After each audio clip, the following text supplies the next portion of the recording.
which is disproportionately carried by women. But among other effects, this means that women's employment is dropping faster than average, even accounting for the fact that women and men work in different sectors. So if you compare the situation in your country or in Europe in general, before this pandemic, with the current conditions regarding gender issues, what developments have you observed? Everybody who wants can answer from the ladies, please. Maybe I can start. Yeah. First of all, I would like to thank you all. Thank to FREDA for inviting us, and to all for the short solidarity for the new developments in Turkey. I will come back to the new developments in a later phase of the event, but I would like to start with your first question. The COVID-19 and the feminism, women's rights.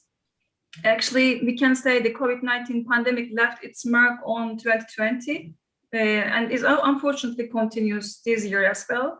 The period has been a particularly challenging time for women and women's rights in Turkey. The COVID-19 pandemic has created many challenges, made women and girls more vulnerable. We know that. We all know that. But in addition, the backlash against political, economic, and social gains for women in particular, and the enjoyment of human rights in general, has never been so pronounced in Turkey as it has been in this period. Anti-gender movement, for example, became more and more strong. It's getting more and more stronger. And the pandemic conditions made it easier for this movement to grow.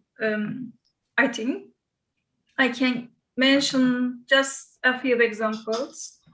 For example, there was an effort by governments to grant amnesty under the name young marriages for perpetrators of child abuse in 2020.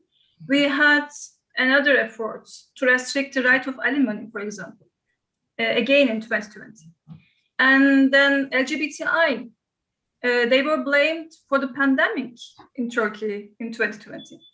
And the government's attempts to pull out of the Istanbul Convention that I consciously define as an attempt, because nog niet verlassen, would say sagen, Dagmar,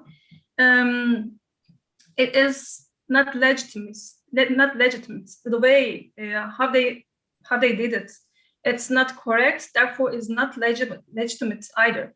And that's why I say it's an attempt, and it's not over for us, for the movement in Turkey, and also feminist movements, which is in solidarity with us. And I have to say, in a word, this period with COVID-19 pandemic will not be one which will be remembered in the future well. I can briefly say that for the COVID-19 period in Turkey. So thank you, Hilal. What about the other countries? Please, Liliana, yes. Thank you, Ayla. Well, in Macedonia, it's the same situation as everywhere. Women are more vulnerable, definitely. And speaking about more unemployed people, the women are here on the top of the list, because usually they work in some sectors that are much more difficult situation economically than the others. For example, women are in big numbers in the services, in tourism, in textile industry, and so on. So in all these industries or sectors, it is very difficult to survive in general, like sectors. So women are struck by all this. From other side, all this pandemia and the need to take care about each other, to show solidarity, to show help among each other in the family, with the friends, in the society in general, it strengthened somehow the traditional role of the women. the traditional, that more is expected by the women than by the men. And the women are those who are taking more care about the ill people in the family, as friends and so on. But what is good in this situation? The women shows a very big strength where nobody may be expected. The women are becoming more proactive in Macedonia. Now we have maybe these e-networks, Facebook, Twitter, and such, and different platforms like we are talking now. But everywhere, women are the leaders of many initiatives, of many actions. And what is important, they are raising voice against bad managing of the healthcare. They are raising voice against bad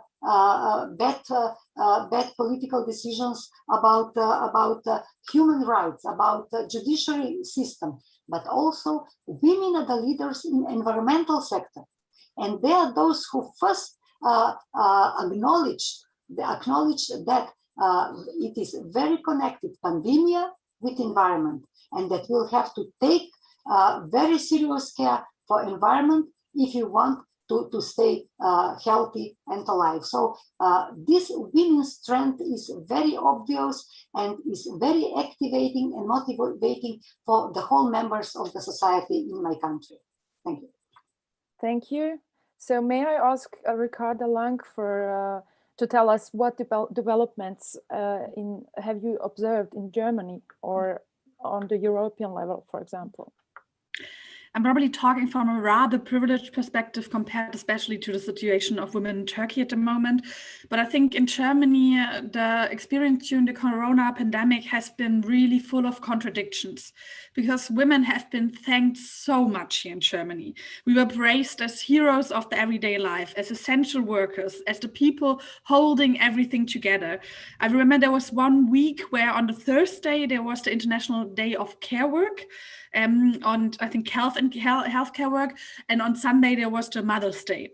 And during these days, my whole social media was full of people praising women and talking about how important women are for our lives and for our society.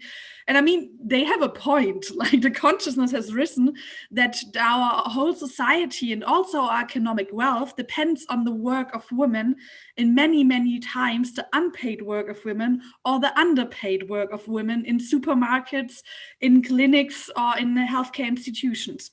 But at the same time, every time when a concrete decision has been made, women have been let down. They have been forgotten. When we are talking about stimulus package that our government has introduced to stimulate the economy, the word woman or women has been in there one time. And you also see where the money is going. The money is going to the car industry. And while the people are standing on the balconies clapping for the health workers, which are 80% women in Germany, they're giving the money to the car industry and to the flight industry and stuff like this. And so therefore, I think for many women it has been, well, we can't live from your thanks. This is not something that's going to pay our rent. This is not something that's going to protect us from domestic violence, which has also drastically risen during the pandemic. So, and at the same time, the existing inequalities between men and women have been strengthened, especially because when the schools were closing, when the daycare institutions were closing, it was mainly women that were taking on the blast of unpaid housework and also of taking care of the children. But I think what for me has been so important always to stress that the coronavirus didn't bring inequalities. I think in many times it showed inequalities, and also if we don't act accordingly, it's risking to strengthen these inequalities. But I mean, if you think about it, who is going to be the person that is going to give up their job during the pandemic if you have to take care of a child? It's going to be a person that already earned less before Corona. And who's going to be the person that's going to work part-time? It's going to be the person that already worked less hours before the coronavirus. And that in both cases, these are most likely to be women. And I think 80% of the cases, these are most likely to be women. This is a problem we've had long before Corona. And I think now what it's kind of a negative trend, the retraditionalization, but I can agree with Liliana. What we are seeing is, on the other hand, that many women are getting politicized during this phase. Many women are standing up for themselves, I think especially because they are realizing that feminism isn't some kind of weird word that Greens and lefts talk about that doesn't have anything to do, but they're realizing that feminism tackles their everyday issues, from getting food ready for the children, to homeschooling, to also visiting your parents in a care home. And I think this is really a chance. And one last point, because I'm really glad that today we have here this round, because what I've been really experiencing in Germany is that the public debate has been really nationalized. I mean, we've had the step in Turkey of Erdogan, who wants to leave the Istanbul Convention. Also in Poland, which is our direct neighbor country, they have introduced a ban on abortions. They have forbidden all kinds of abortions, almost all of them. And both cases in the German public, I think if they had become before Quran, there would have been big demonstrations of solidarity. There would have been a big debate, because these are essential human right violations, essential democratic violations. But now there's so much focus on the coronavirus that I think this is a really big risk, forgetting what is happening in other countries, forgetting what is happening on an international level. And I think people like Kaczynski, people like Erdogan, they are using this. They are counting on the ignorance of countries like Germany and also Austria, because our countries are so preoccupied tackling the coronavirus. Therefore, I'm really happy we're here in this round together today. Thank you. Yeah, in Austria, it's pretty similar. There are 43% of women and 35% of men who are of the opinion that with the beginning of the coronavirus, they went back to the traditional gender roles. So a lot of them slipped into a grandmother's role, a lot of women, because of the responsibilities they have, like cooking, staying at home with children, and so on. And a recent study in Austria found out that, for example, single mothers work on average 15.5 hours a day, and 9.5 hours are unpaid. So because they are occupied also with childcare, housekeeping, homeschooling, and so on. And compared with the two parents households, women work 6.5 hours a day unpaid.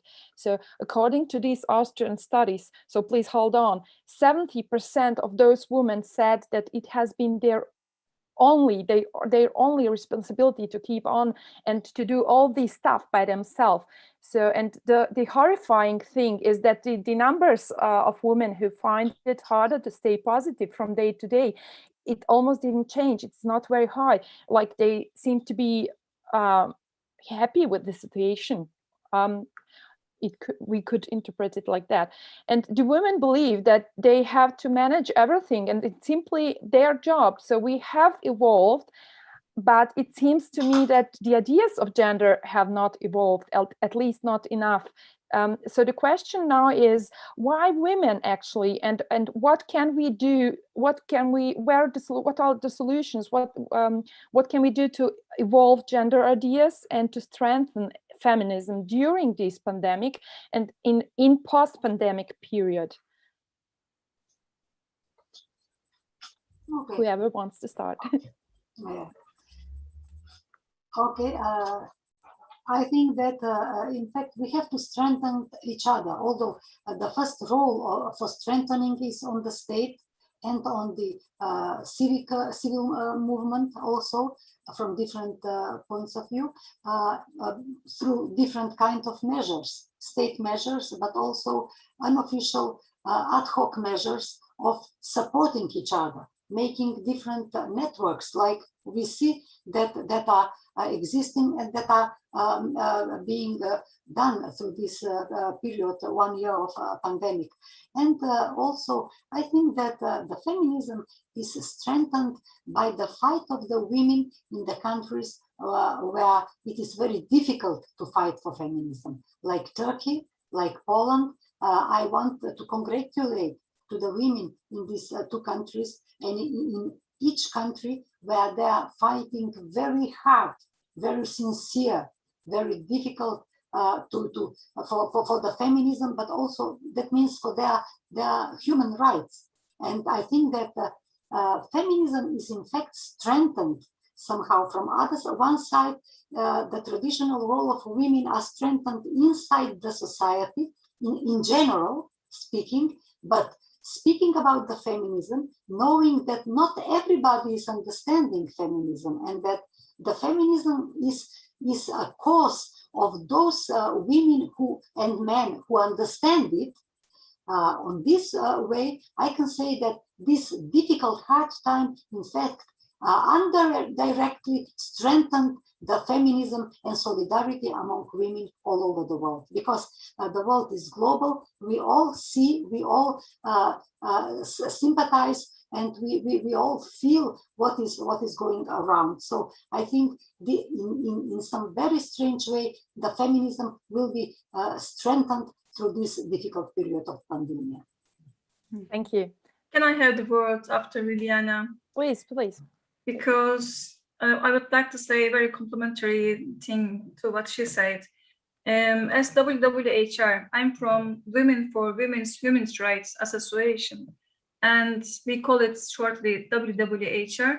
As WWHR, we conducted a research study on impact of the pandemic on women. And I will be talking more about this in a moment. According to the results of our research, one in four women defines themselves as a feminist. This is very good news. It's surprising even for us. One in four women is very high for us. It's a super news. But we also looked at in this research whether there is a correlation between gender awareness of women and how the household chores and care work are distributed at home. And at the end, we saw that the gender awareness did provide some fairer distribution of housework and care work at home. But what really makes the big difference is whether women have a network of solidarity. When they have a feminist network, when they have women being surrounded by women, for example, from who you can get the support whenever you want, whenever you need. This is what makes a big difference. Then we could see the difference. The women who have this network, they had a fairer distribution of the care work and the housework at home. Those who don't have, they didn't have that much. Even if they have the high gender equality awareness. That's very crucial. It's very important, and I want to add after the Liliana, because women's solidarity really, it saves lives. Thank you. Wholeheartedly agree with it, and also I think on the other side, we need to get men involved, because oftentimes men are standing back. There's always going to be the men that are fearing about their privilege and they don't want to get away power, that are like openly fighting feminism. But I think this is a fight we can win. I think the bigger problem in many cases is more the men standing back and saying, well, this is a women's issue, let the women take care of it. And I think we need to change this kind of outlook, because on the one hand, I think more equal societies are more resilient societies. Inequality is between men and women, also between rich and poor, makes our societies vulnerable. And this is something we are seeing at the moment during the pandemic, when inequalities are getting harder and are getting also more widened. And I think therefore to say, well, we need feminism, we need gender equality to create a more resilient society, and also to make clear that this is a question of democracy. If half of the population is not really represented in the parliaments, is not protected from violence on the internet and in their own households, does not have reproductive rights, does not have the right to have good health care, then our democracy is not fulfilled. And this is a problem that should concern everybody, and everybody should have a stance and a position on this, also men. And I also think that in many ways, getting rid and overcoming really narrow-minded gender stereotypes can be a part of freedom for most people. It can also be a freedom for men to get away from like pictures. Well, a woman who wants to have power is bitchy, but also a man who shows feeling is kind of a crybaby or stuff like this. To get over this and to have more self-determination and freedom as a whole. And I think this is something we also, as women, like, need to kind of also tell them, well, it's your job as well. We're not doing the job of creating an equal society for you. You need to be part of it. Yeah. Thank you. So on this time, I would like to give the opportunity to the audience to ask questions. We are going to wait. There is a possibility over F&A function. Are there any open questions?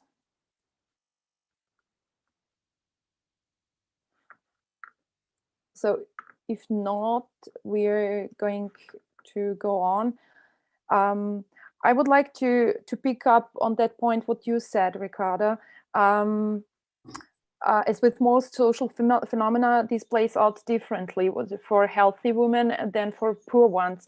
According to the World Economic Forum, for example, an additional 47 million women worldwide will fall into extreme poverty in 2021 because they are overrepresented in hard-hit sectors. And what do you think, which perspectives and solutions do we need on the European level in order to prevent this? Maybe I could start, because I think this is a really important point, and also some point that sometimes is overlooked, I think, in too many feminist debates. Because, for example, what we have seen in Germany throughout the last years or the last centuries is that there have been more and more women entering work spheres, and also like not doing more of their care work at home, but making a career of themselves.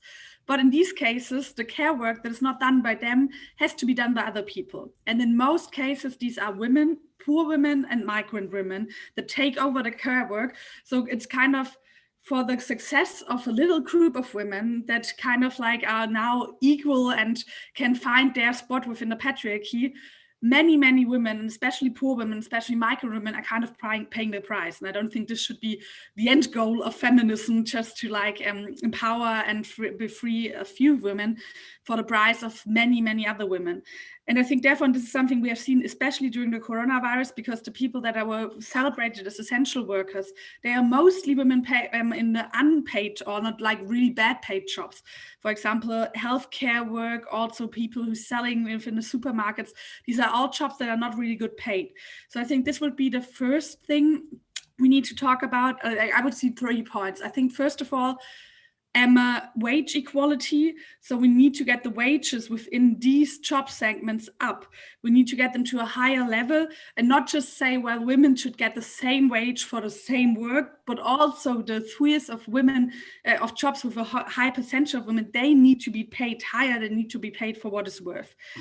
I think secondly, we actually need to talk about paid work time and how it is distributed in our society. Because as long as we are like staying with a 40-hour week, which is kind of the normal thing, this is like the norm in Germany. Well, if 2 people are working 40 hours, the 20 hours of unpaid childcare work and other work, it's not just turning itself into thin air. It has to be put onto other women. And I think it would be better than just to have like, I don't know, we call it like care chains. It would be better to have like a 30-hour week for all people, and therefore for couples to give them the opportunity really to share the burden of unpaid work and not just to put it on the shoulders of other women. And I think the third point, and this is also something I'm not just seeing with like the Green Party or the political parties just with them, but also, for example, with the unions here in Germany, the rights of migrant women really need to be put in the center, because in many, many cases, these are the ones that are most fastly forgotten. These are the ones that know not so much about their rights. In many cases, they don't speak the language. They are really left alone with the situation. And I think if we're talking about workers' rights, their rights should be put into the center.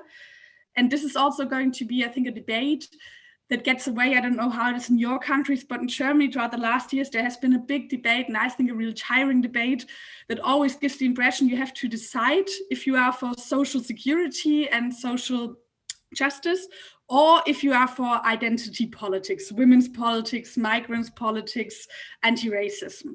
And this is really like, that makes no sense, because if we look at it, the people working in the unpaid job, those are women in many cases, those are migrant women. And I think this approach is going to kind of get away from this not satisfying debate to say, well, the social question is inherently a feminist question, and feminism needs to be social to work.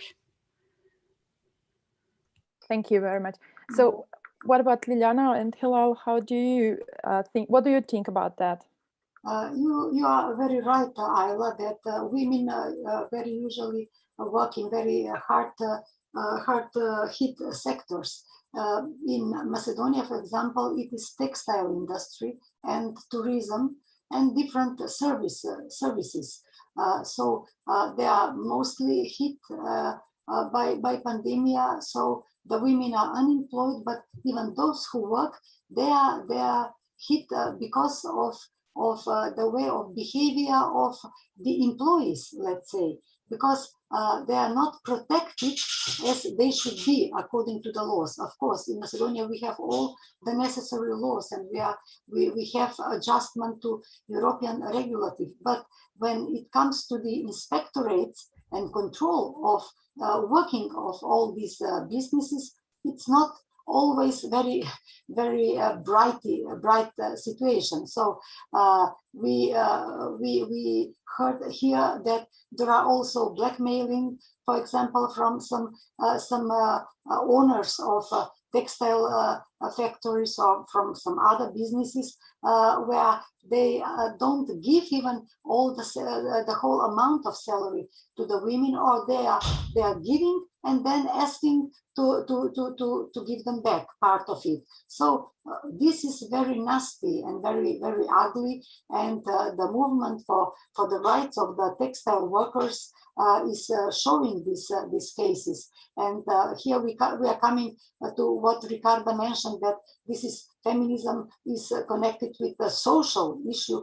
It has to be social. It has to think of equality. It has to think of human rights, of dignity. So all this means that the state firstly should take serious measures and control over implementation of the laws and control of all the sectors, including private sector. And because I want to mention, for example, we have in our country special subsidies and measures out of pandemic, also subsidies for women, and especially for women entrepreneurs and women in rural areas. And that is great, really. The measures are well defined, and that they are according to the German or Austrian measures, because we were learning from your countries and your law regulative. But again, when we are talking about the implementation is not perfect. Firstly, why? Because the amount of these subsidies is very low, very small. So if you are giving few drops support to these women, it is not a real support. Formally, you are clean as a state, you are doing well, you are doing something, but not enough to support, really, to strengthen the women on appropriate way. So all this has to be tackled, and now with pandemic, it is only becoming more severe, more bigger differences. So, but it is from other side, as I mentioned in my first talkings, this is all strengthening women to fight for their rights. And the textile workers are fighting now, I think, more than used to do before pandemic. So it is strange, you know, that in fact the development of the society and of all human movements in society all over the centuries have been going through difficult times. So this is one difficult time, this pandemic that is getting that will give also some good results in wider sense. And I hope that this will be also for the women's rights. Thank you. Hilal, do you want to? I can just add, maybe I'm seeing and consider this from the state perspective and social policies, special policies. I think the Turkish system is very weak regarding social policies, and that's why the first thing which is coming to my mind is social policies. Special policies should be developed to provide employment opportunities to people who were unable to participate equally in employment, even prior to the outbreak of COVID-19. Ricardo mentioned it. We have to see it as in an intersectional way. For example, women, migrant women, in our case, refugees, women refugees, people with disabilities, LGBTI women, for example. Trans women, all these subsections, I would say, we have to be aware that we had a big crisis even before the pandemic, but after the pandemic, we have to look in a bigger attention. Actually, we have to pay a bigger attention to these groups, and we have to be able to provide emergency financing to these groups, skills development trainings, for example, mentoring should be available. This is at the personal level, and at macro level, we have to have in Turkey, for example, policies which should be adopted, ensuring access to quality care services and decent job opportunities. It's very weak in Turkey, care services, social care services, the sector. And that's why I think that it's the most, one of the most important things for the women and for the post-pandemic period. Okay, thank you. Thank you, Hilal. Yeah, sure, please. Like 2 sentences, because I just thought about, I think also we have to see that like financial autonomy, and therefore also what Hilal just said, good social guarantees, a good social system, are really, really essential for other questions of women's rights. For example, we saw in Germany that when women gain more financial autonomy, they are more likely to leave an abusive partner or to leave a violent partner, because if they are no longer dependent on this partner just to survive, just to get food, like it's how plastic it sounds. We have the same. So therefore, it's also going to get more women to the possibility to leave relationships that are hindering them, to leave relationships that are harming them. Thank you. Thank you all. So just to summarize all these points, what you said, so we had the gender awareness, which should we strengthen in order to self-empower the women in order to fight for their rights. We also have the social points and issues, and now it's time to show that economic and social impacts of the pandemic is having lasting effects for women. And many women have been forced to leave their jobs. They had to care for their families during this pandemic, as I already said, and impacting both their income and their well-being. So women have faced a surge in gender-based violence, exacerbating by confinement, overcrowding, and socioeconomic economic insecurity.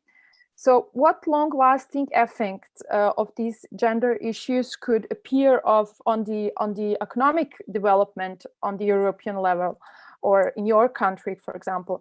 And what are the most important steps and needs for action? So Liliana or Hilal, whoever. Actually, my answer would be very similar to the previous one.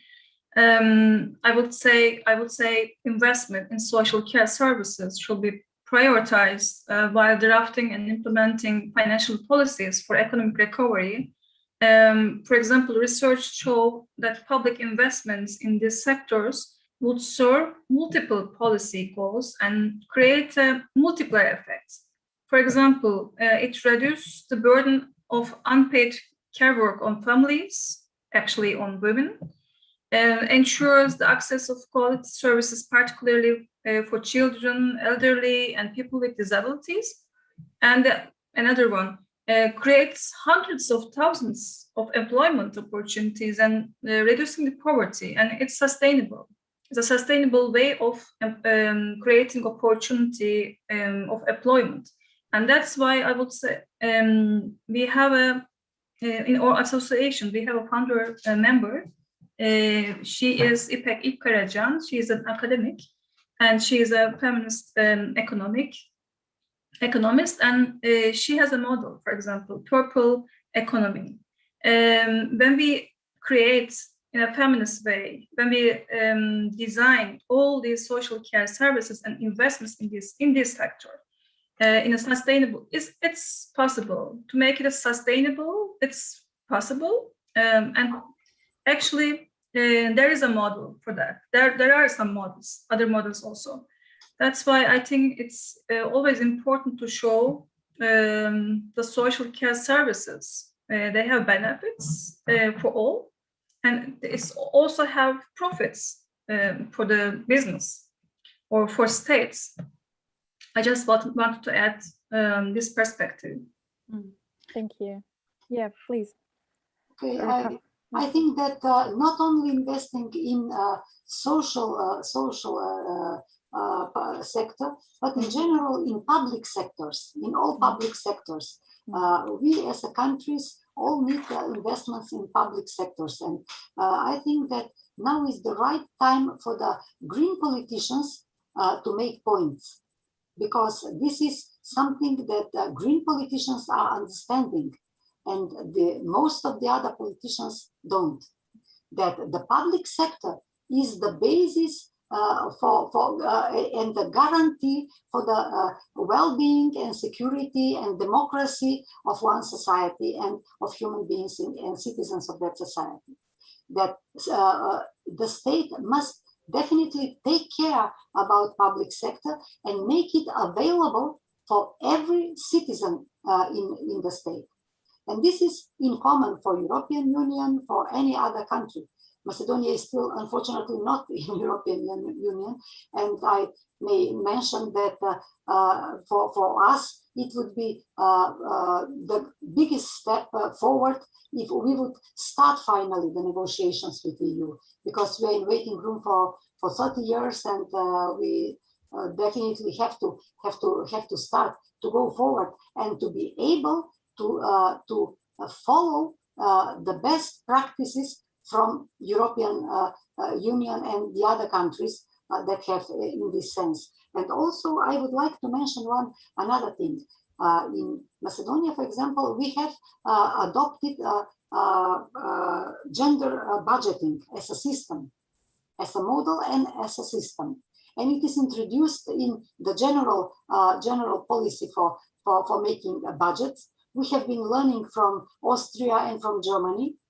And as Macedonian Parliament, when I was in the Parliament, I was chairing for many years the Committee for Equal Opportunities, and we had together with UN Women, we had a cooperation with other countries, and we have been trained by Austrian Parliament, for example, on gender budgeting, because Austria is one of the best models in Europe, and I think worldwide also in this sense. So we have gender budgeting, and we are using this form of creating budgets, but again, not everybody is understanding this. So as a state, as states in general, we need to have more training of the staff, of administration, of experts, if you want, how to implement this gender budgeting as a system, to understand the principles of equality and of thinking of each citizen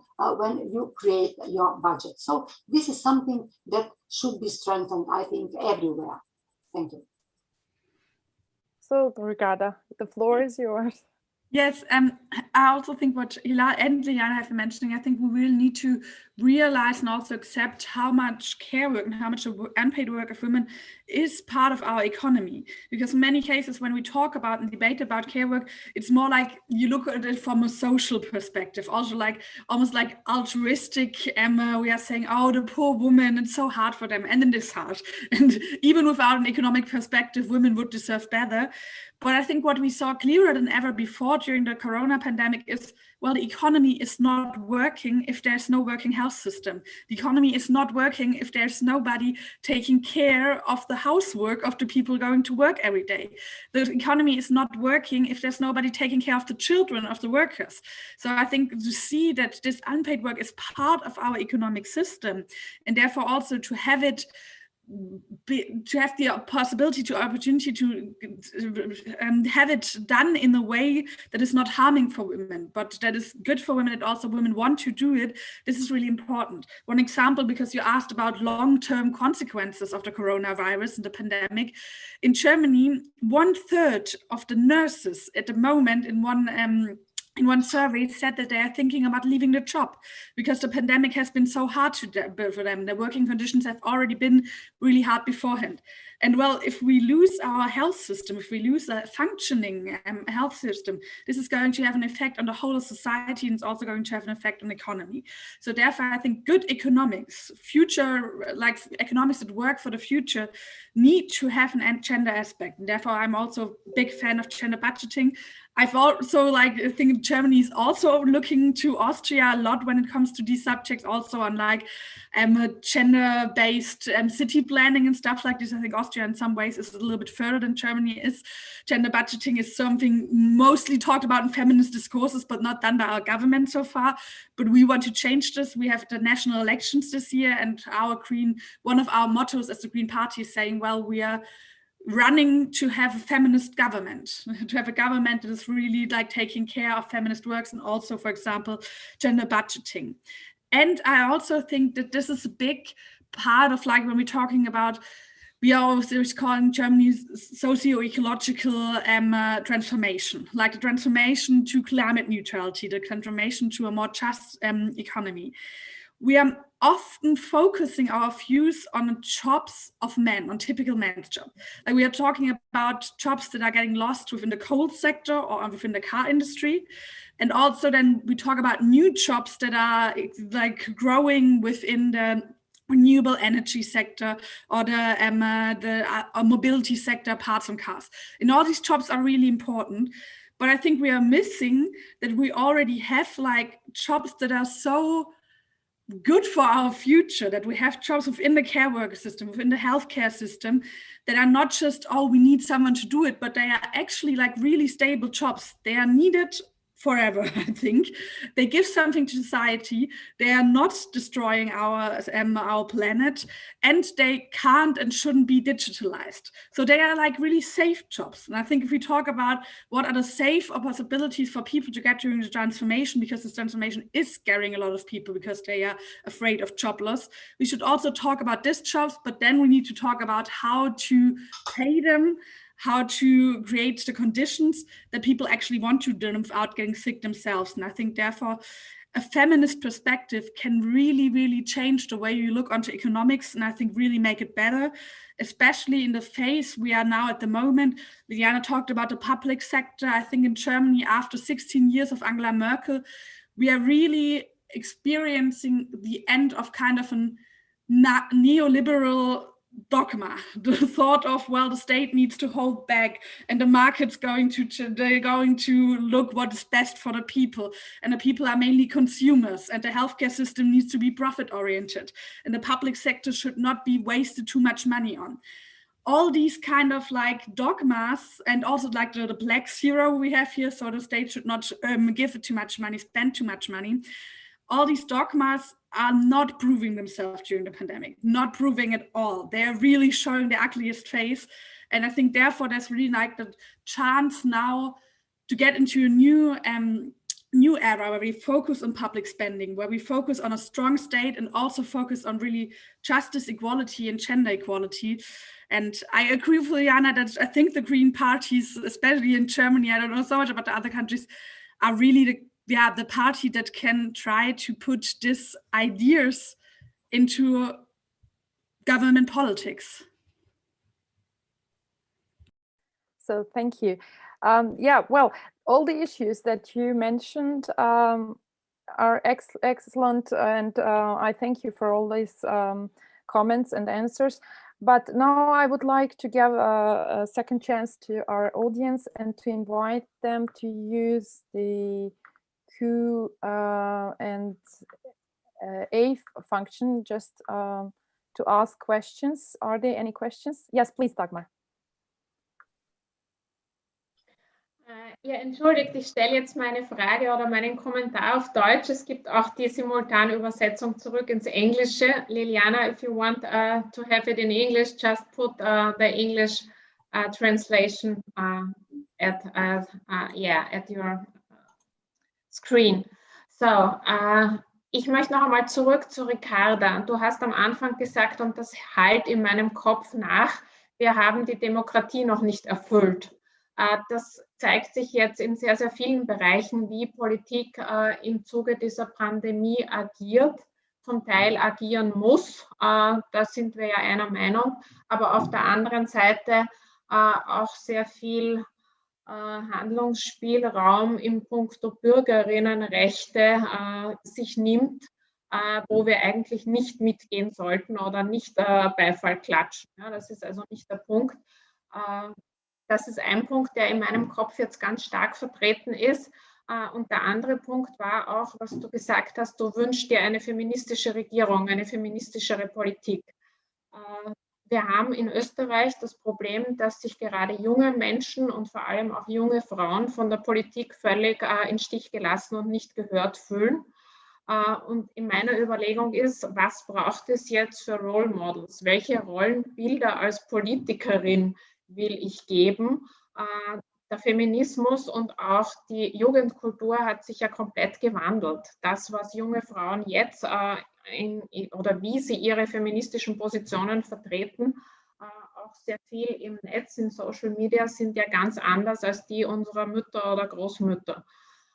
Welche Rollenbilder kann die Politik geben? Wie agiere ich als Politikerin, um diese jungen Menschen mitzunehmen und sozusagen eine Perspektive zu entwickeln, auch im Sinne einer Selbstermächtigung?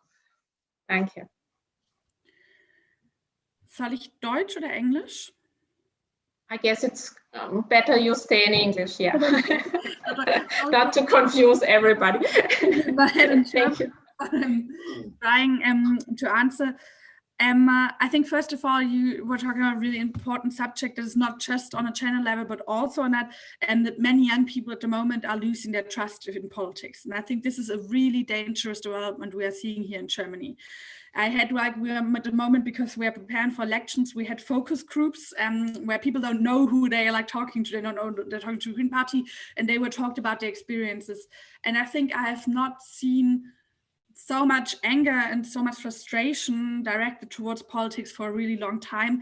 And this were not right-wing people. And it wasn't an uninformed frustration. It wasn't like, oh, all of them up there, I have no idea what they're doing, but I'm not interested, I hate them all. But it was really like people saying, I'm losing my job here, I'm losing my cafe, I'm losing my restaurant, and I don't know why decisions are being made the way they're being made. I don't know the transparency. And on top of this, within Germany now, we have big corruption scandals. Within the leading government party, like the CDU, the Conservatives, we have one corruption scandal each week, many weeks more than one, and where people, parliamentarians of this party have used mask deals to enrich themselves, which is really disgusting for me. And I think this is disgusting for many people who are suffering under the coronavirus. And therefore, but this loss in trust, you could say, like from our perspective, on the one hand, you could say, well, the Conservatives, they are losing their votes now, so this is good for us.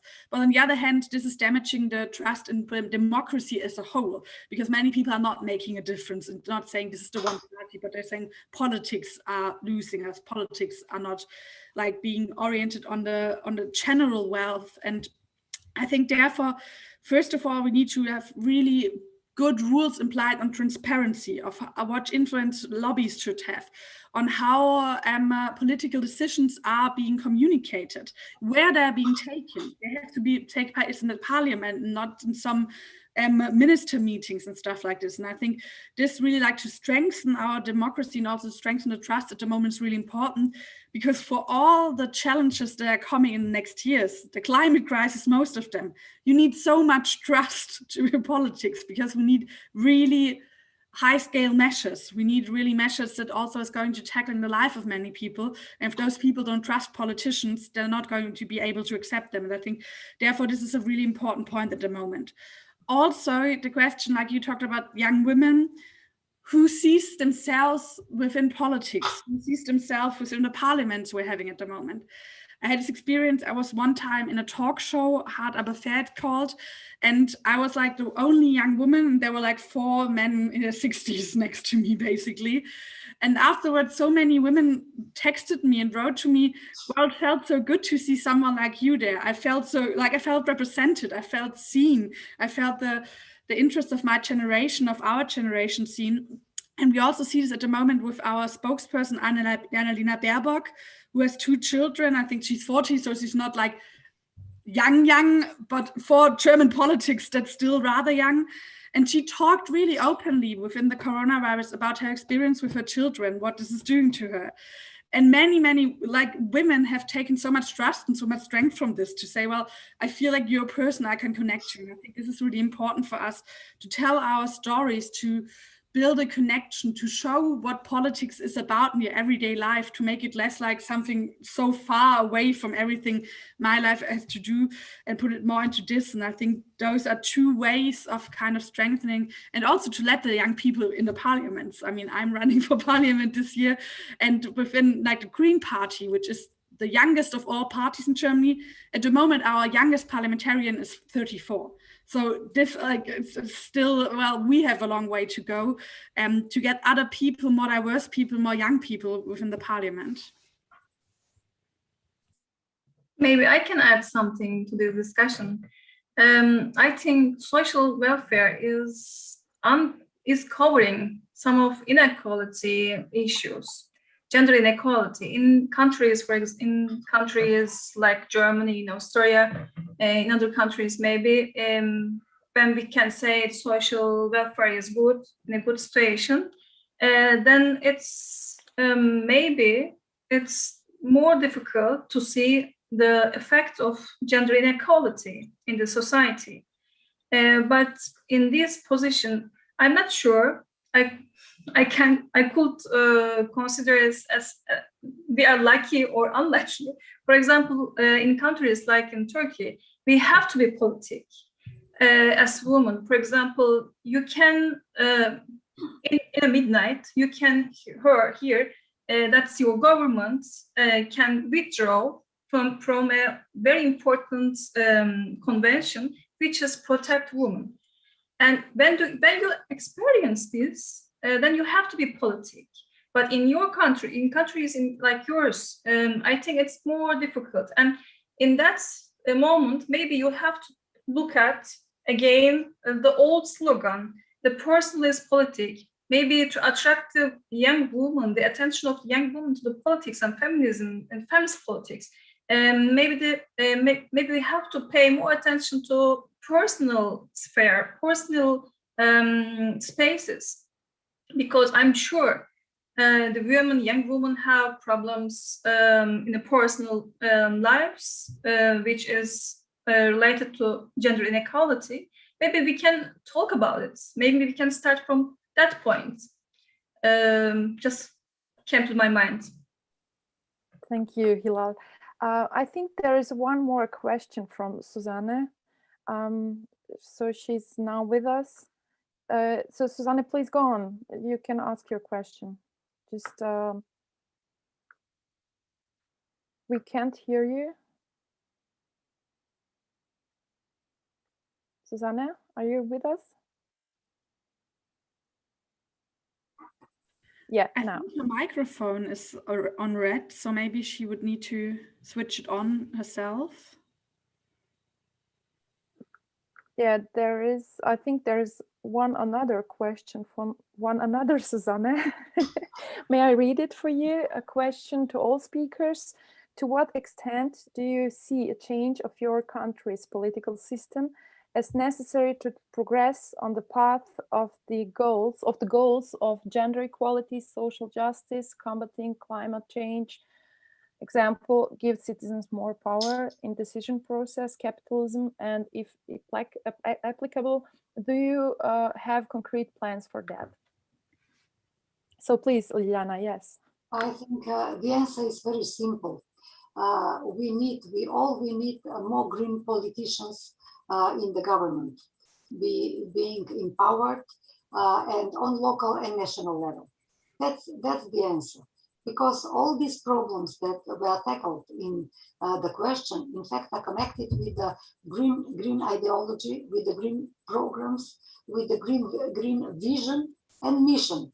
So without Greens, in political sense, you cannot change the things. So I don't have more to add. We just have to fight those who have this green ideology. We all have to fight and to make more clear what are we fighting for, how do we fighting for, and to become role models for those who are listening to the green politicians.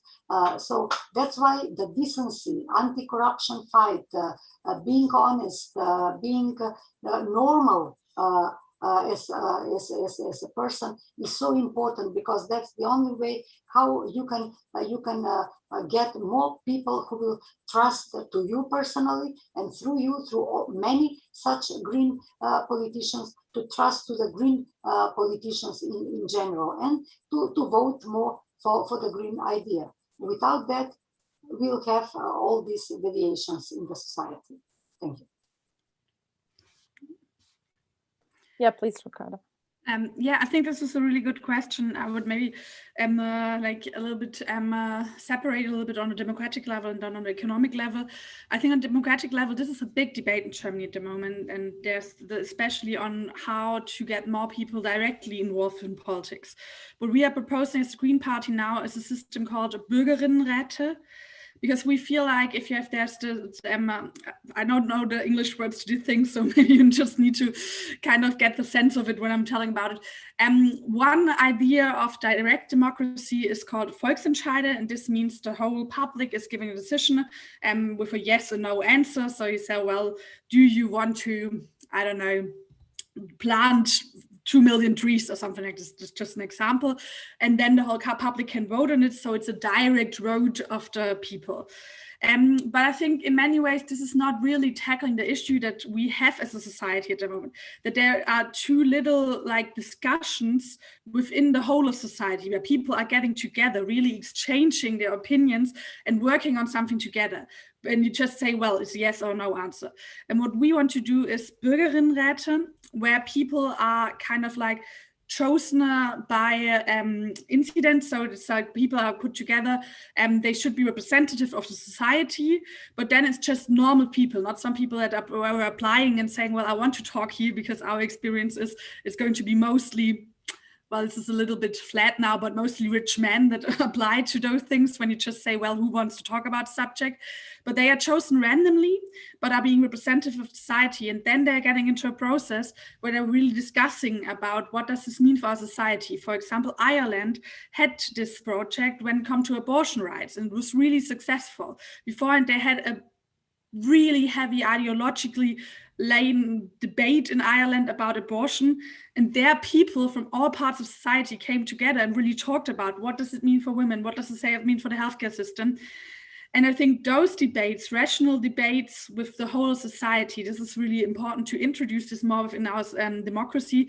Therefore, I would say the system of the representative democracy is working, but it needs to be made better, needs to be improved, needs to be also like, there needs to be new elements introduced to it, for example, Bürgerinnenräte.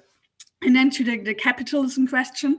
Well, I would think what I talked about earlier, if you really accept unpaid care work of women as a part of our economy, you are contradicting the normal ways of how capitalism works at the moment, because capitalism is also based on the exclusion of this unpaid work. So I think this needs to change radically within our economic system. And also when you look on the climate aspects of it, and I think one step we are trying to introduce within Germany is to change the way we define wealth.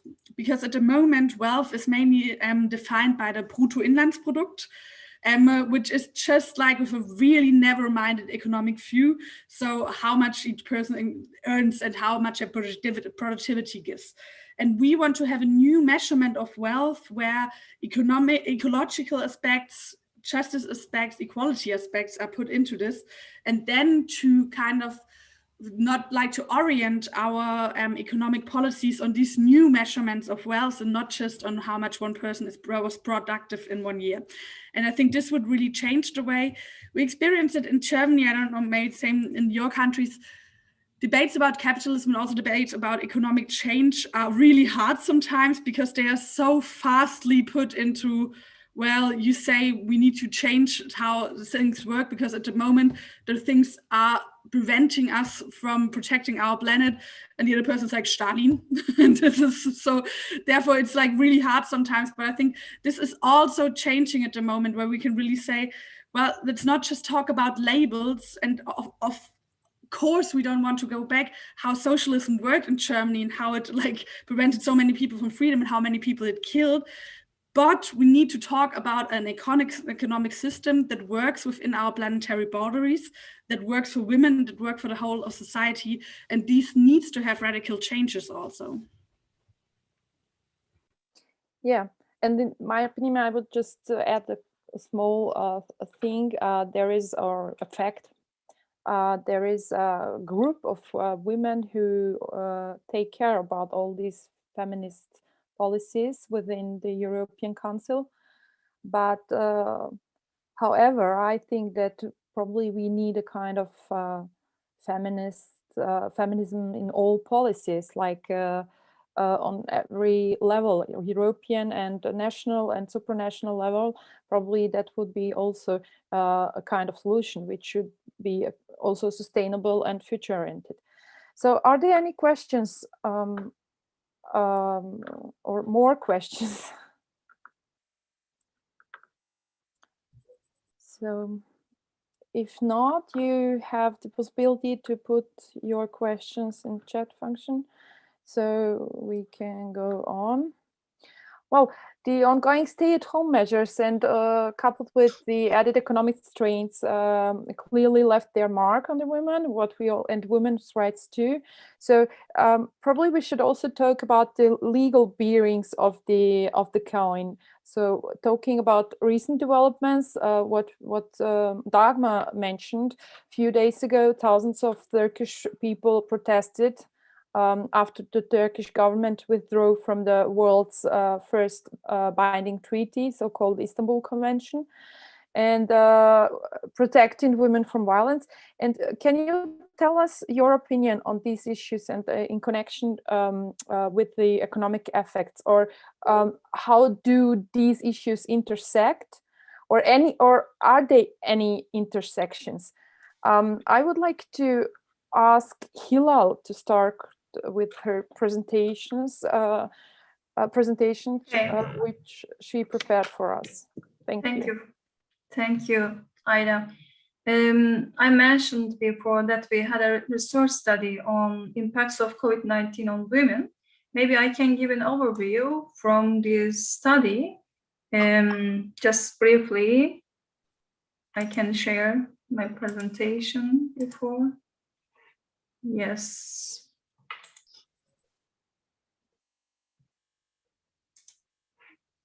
So I'm one of the authors of the report. The other author is 𝗪𝗏𝗏. She is also from the WWHR. I just want to add. Yes, I really try to make it brief. We had a study. It was a national study. It means we had a representative sample from across Turkey. We had interviews with 1,201 women, And we had it in the first phase of the pandemic. We had the first official case was at 11th March in 2020. And 2 months after that, we had this data collection. And we had conducted structured interviews. It took averagely 30 minutes, half an hour. We are a feminist organization, 𝗟𝗶𝗹𝗷, and that's why we have some principles in our research, in our work. We tried to apply feminist evaluation principle in this study. It has its limitations, as usual. We had to conduct it through the phone interviews. It is a limitation, and it's a poor quantitative research. It might be also a limitation of the study.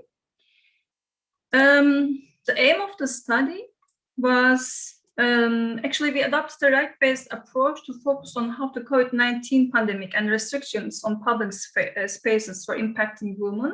And we tried to understand whether there were differences in scope, extent, type, and frequency of the discrimination and adverse experiences women suffered on the basis of their sex. But also, we have looked at how women coped with these challenges during the pandemic. And we had 6 sections in the form and also in the research: general health, sexual and reproductive health, economic circumstances, domestic work, and care work, which is actually, we don't separate these sections, economic circumstance and domestic work and care work, because they are all actually economical issues. And domestic violence against women, and then the everyday life, mobilizing, and gender attitudes. On the general health, we have seen, although the COVID-19 pandemic has had an evident negative impact on the overall health, the findings show mental health was much more adversely affected. While 79% of women defined their overall mental states has been very good or good before the COVID-19, this figure dropped to 30%. It means half of the women actually they feel themselves not very good because of the pandemic. In terms of access to health services, 4 in 10 women said that they were unable to access general health services during the pandemic.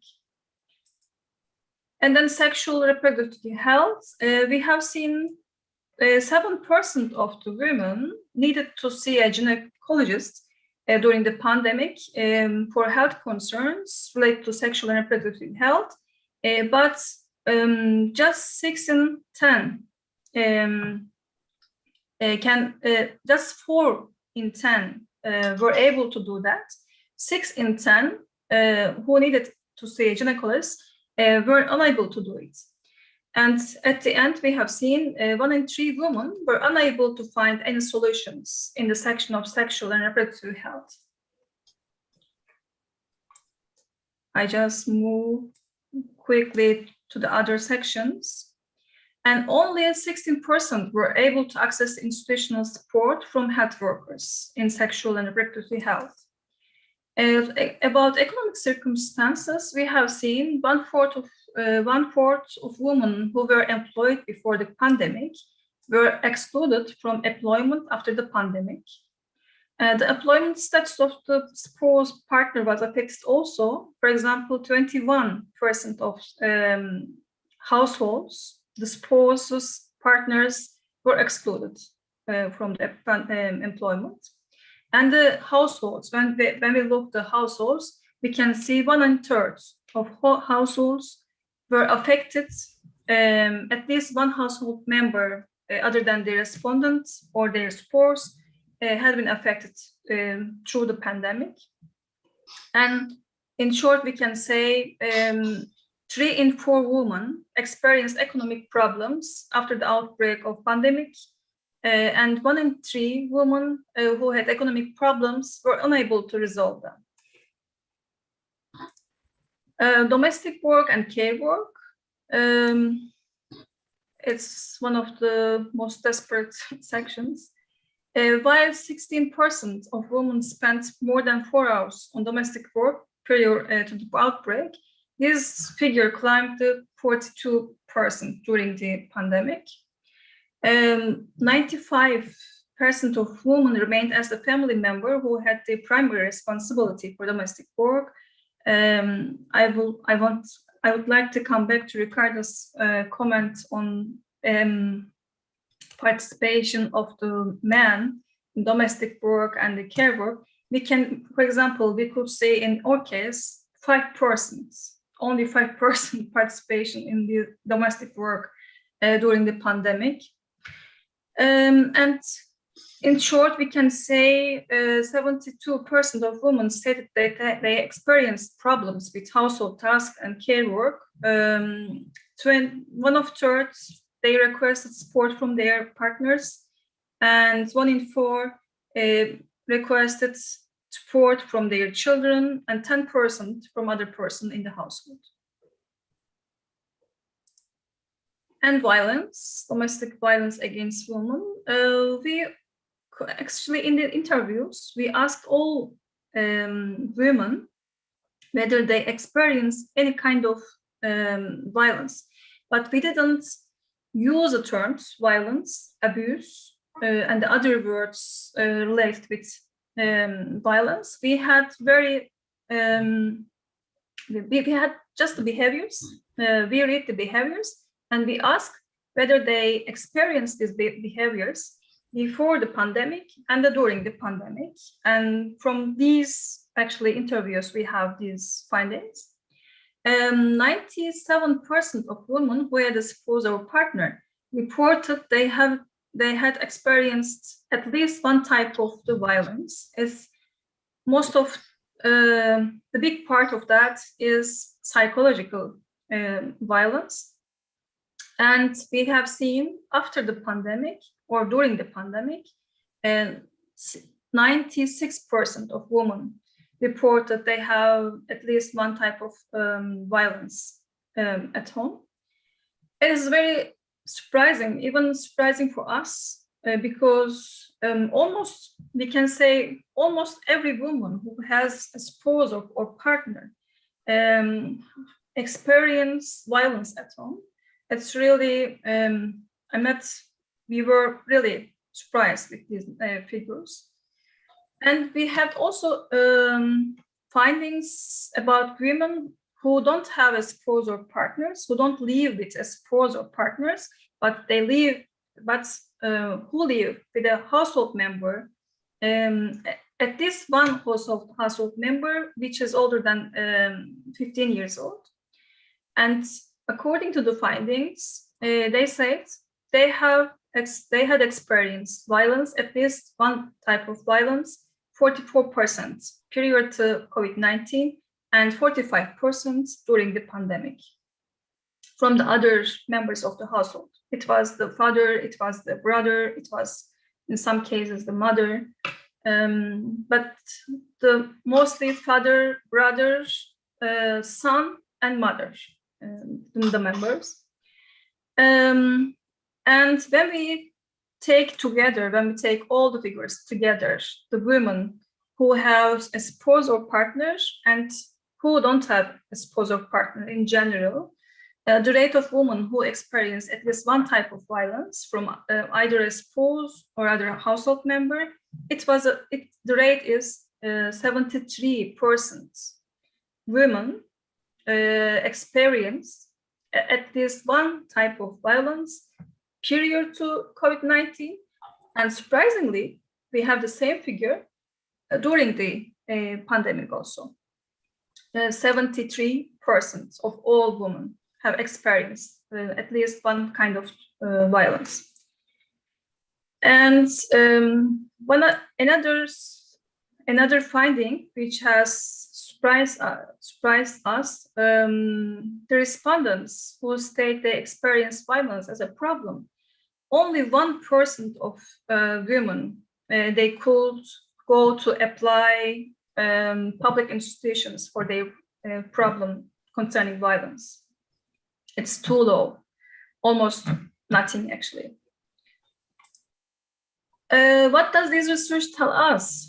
Actually, it shows that prior to COVID-19, women were already experiencing several difficulties in numerous domains, such as economic circumstances, the care work, the domestic work, and health, general health, and sexual health, in all these domains. But we can see after the pandemic, they didn't have any support mechanism, any support services they can take, and the care work has increased, and they had poor access to services, the general health, as well as sexual and reproductive health, and they had also impoverishment and repetition of the violence as intense and prevalent after outbreak of the pandemic as before, and the collapse of mechanism of the protection of women against women.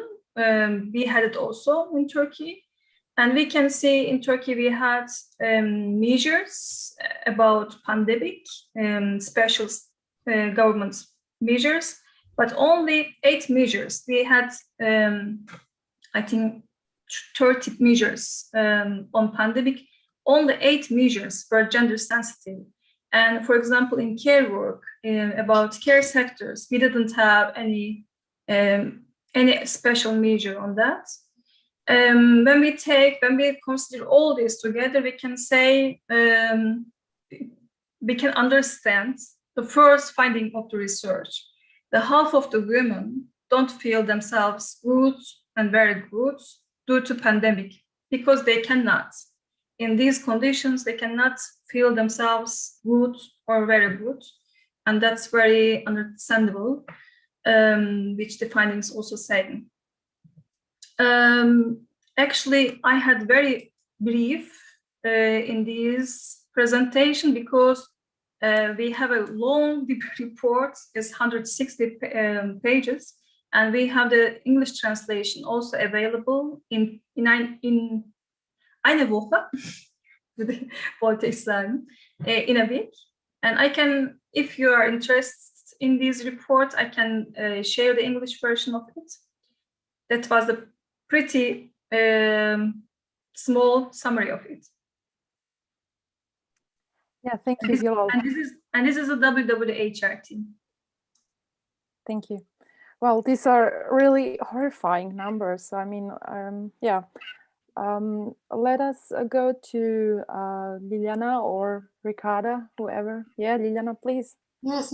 I'm very interested in this report. Thank you, Hilal, because I'm a member of the expert group of European Women's Lobby through Macedonian Women's Lobby as a member, and we have been doing such reports and studies also all over the European countries that are part of European Women's Lobby.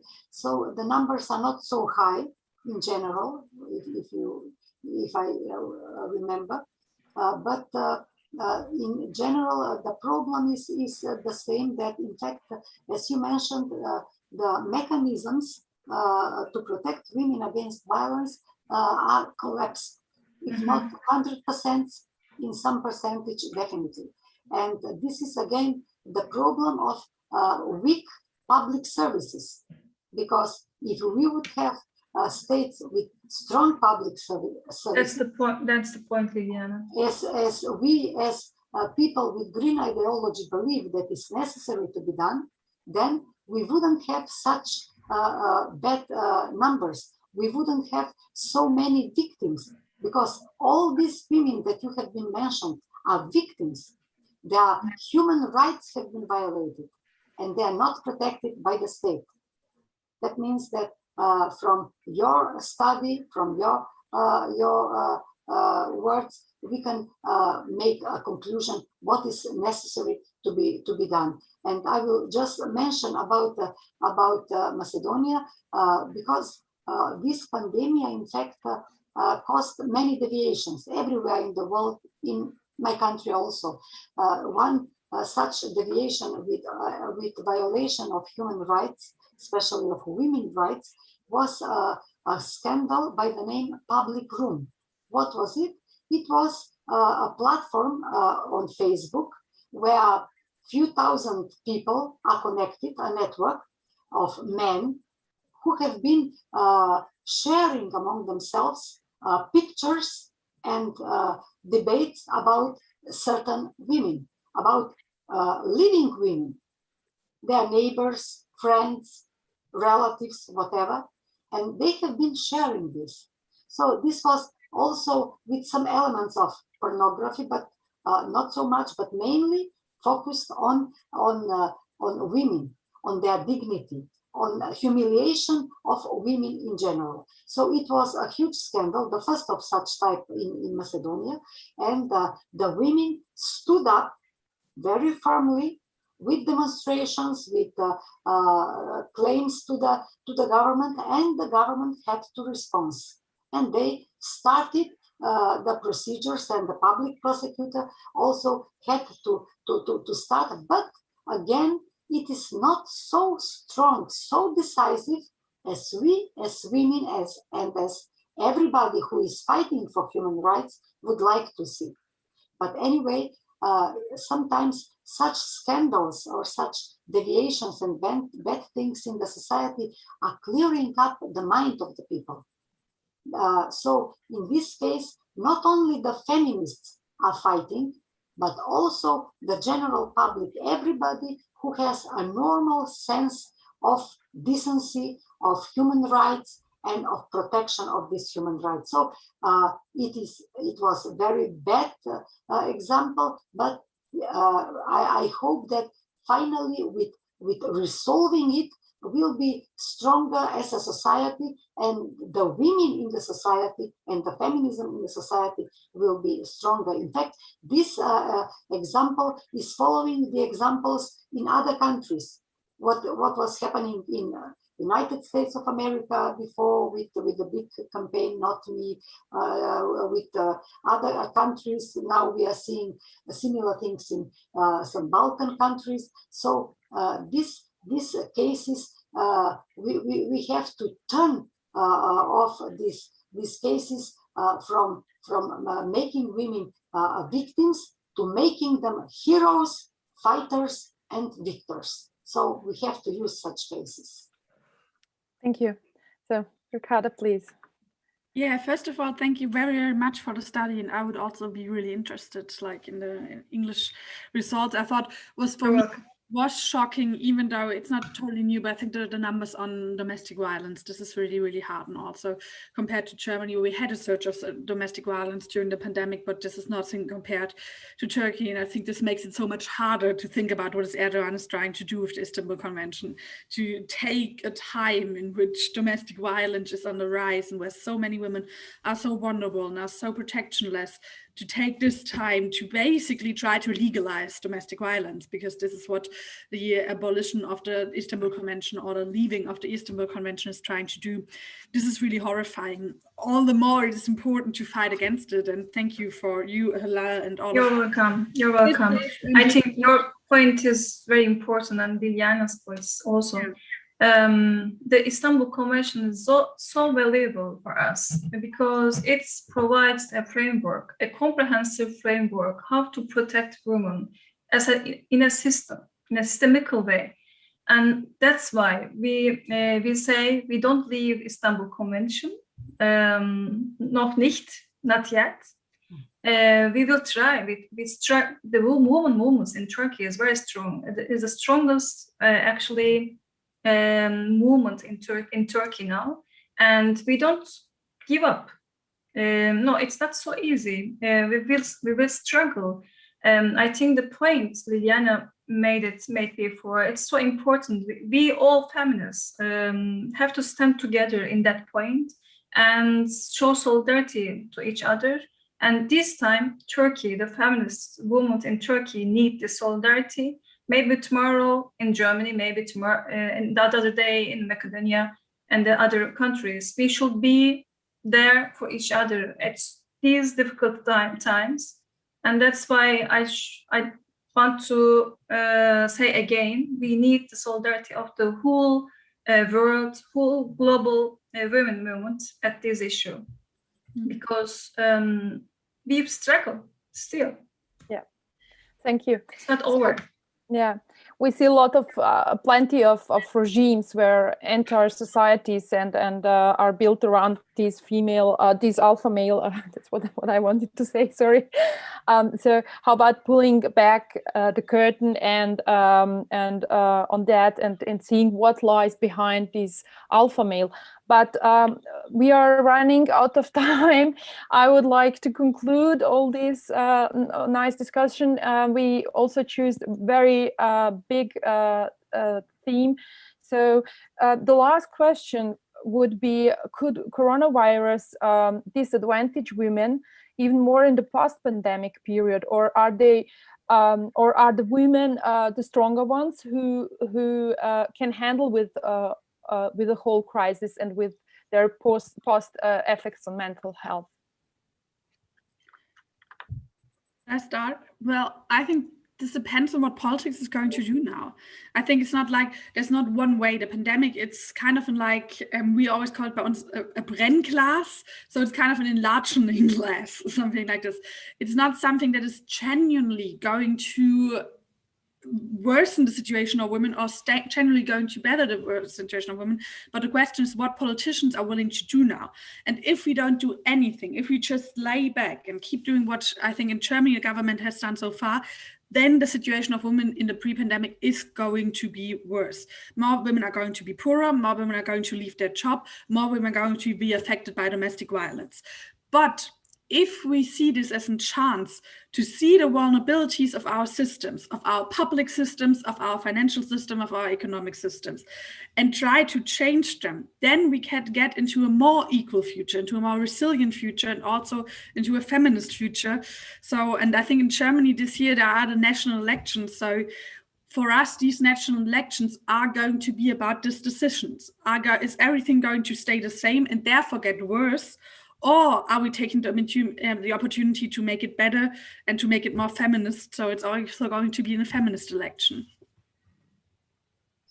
Okay. Thank you. We all know that pandemia is not a normality. It is a big crisis, and it caused huge damage to the world. So speaking about women, there are women who are victims and who got weaker through this process of pandemia. But also there are women who are leaders who got even stronger in this process. But nevertheless, both kind or both groups, they have been injured by mental health by pandemia, because this is really difficult to survive. Even when you are fighting, you have moments when you just when you are feel to throat, when you feel that you don't have strength enough, and you have to have strength not only for yourself but also for the others. That's why the solidarity among women is so important. That's why it's important such debate like this. So I want to thank to all of you that we strengthened each other, and we I hope we strengthen other women and people who were listening to us and who will be listening to us. And thank you, Dagmar, especially that you initiated such debate. Such debates are important. We need to listen to each other. We need to hear to each other and to understand and to give energy to each other, because without solidarity, we cannot change the big paradigms in the world, in economy, in social things, in environment. All is connected. Everything is connected. So I really believe that after this pandemic, as a world in general and women in this world will become stronger. This is a big challenge, and the women and the whole world will be survivor, definitely. Yeah. Hello, do you want to say something? Or? Yes, maybe the last comment. First of all, I would say the women are not the stronger ones, and they don't supposed to be also the stronger ones. Women will come, I think the research study also showed that women will come out of this crisis very exhausted. And that's why in our policy recommendations, we have also mentioned we need an intersectional gender analysis to be done after the pandemic, post-pandemic period, which can identify the impacts of COVID-19 on the health of women, including women with disabilities, LGBTI women, migrant women, HIV-positive women, pregnant women, sex worker women, and we should have an action plan based on these intersectional gender analysis. But I think it's a dream for us in Turkey. Maybe you can implement in your countries with your governments, more feminist governments, policies like that. But this is what should be done after the pandemic, I guess. Thank you very much. It was a wonderful discussion. I felt really the solidarity, the feeling of solidarity here. Thank you very much. Thank you for the opportunity. Thank you. Dagmar, möchtest du zum Schluss noch ein paar Abschiedsworte sagen? Ja, ich bin eigentlich sehr berührt durch diese Diskussion, muss ich sagen. Ich bin schon in einem Alter, wo man sich denkt, es ist viel erreicht, aber man muss um jeden Schritt sozusagen neu kämpfen oder auch um die Bewahrung dessen, was erreicht wurde und die Weiterentwicklung immer in der Zeit angepasst, in der wir leben. Es gibt diesen Spruch, alles Private ist politisch, und ich glaube, das trifft für uns Frauen ganz besonders zu. Also ich erkenne schon sehr stark diese Botschaft, dass die Frauen, die die Möglichkeit haben, die sozusagen die Kraft haben oder auch die Lebensumstände, sich solidarisch zu verhalten, politisch zu engagieren, dass das ein Auftrag ist, den wir mitnehmen müssen und gleichzeitig aber auch mit Freude und Leben erfüllen, um wirklich auch ein gutes und nicht das Bild eines Opfers abzugeben, sondern ein gutes Bild abzugeben. Liliane, du hast von den Heldinnen gesprochen. Das finde ich okay. Ja? Also das kann durchaus sozusagen das Ziel sein, dass es Frauen gibt, die sozusagen die Verantwortung übernehmen und an unserer Weiterentwicklung der Demokratie, an Frauen ist gleich Menschenrechten sehr aktiv arbeiten. Das ist sowas wie ein Auftrag, den wir sehr, sehr gerne mitnehmen als Green European Foundation, Dachorganisation der grünen Stiftungen in ganz Europa, als FREDA. Immerhin haben wir eine grüne Partei, die zurzeit in Regierungsverantwortung ist. Hier geht noch mehr. Hier kann man nachstoßen sozusagen und gemeinsam mit den anderen grünen und progressiven Kräften in Europa etwas bewirken. Daran glaube ich, daran arbeite ich und ich hoffe sehr, dass wir ein Stück davon vermitteln konnten. Sehr lieben Dank auch 𝗟𝗏, die uns so schön durch diesen Nachmittag begleitet hat. Das hier wurde live gestreamt und ist dann auch auf dem YouTube-Channel der FREDA, einfach auf FREDA.at schauen, jederzeit abzurufen. Schickt es weiter, macht Werbung dafür. Es ist der Nachmittag nicht immer einfach für Frauen, die arbeiten, hier zuzusehen, teilzunehmen, aber man kann es sich dann wann auch immer anschauen und das hoffe ich und wünsche euch allen ganz viel Kraft und ja, alles Gute bei dem, was ihr vorhabt. Yeah, at least I would also thank you all with being with us and thank you for the interpreters, Julia and Alexandra, who were responsible for the translations. Thanks everyone involved here, and I hope that we are going to have more such discussions because they are really important in such time like now. Thank you and bye. Have a nice day. Thank you. Bye. Bye.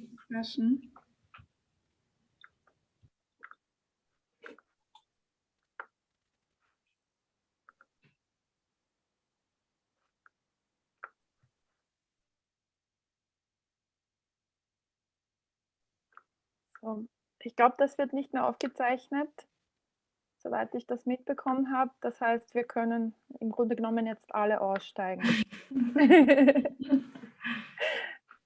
Herzlichen Dank noch einmal euch. Thank you so much, Liliana. Thank you, Liliana. Thank you. Bye. Thank you, Hilal and 𝗟𝗏𝗏. You're welcome. Bye-bye. Bye.